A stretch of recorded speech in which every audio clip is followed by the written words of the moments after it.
se positionne en animateur du dispositif.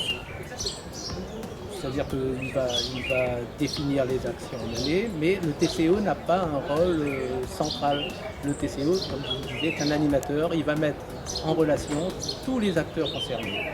C'est le rôle essentiel de notre collectivité.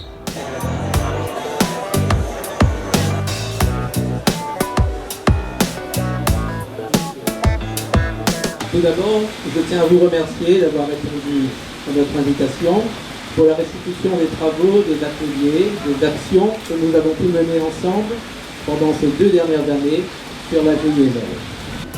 D'une mise en synergie par le TCO, ils vont vous rappeler que la dernière fois, le contexte de cette expérimentation s'est déroulé au cours des 2 dernières années. Les contextes JML, revenir un peu sur le passé.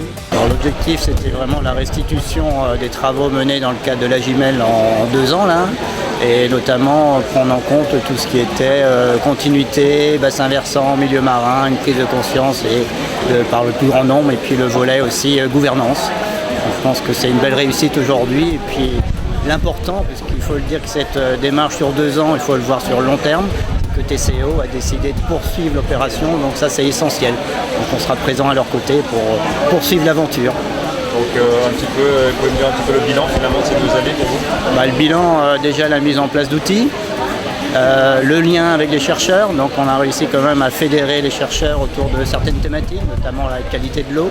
Et puis maintenant il faut avancer sur les outils d'aide à la décision et sur tout le volet pour que ça percole vers les usagers, vers les politiques.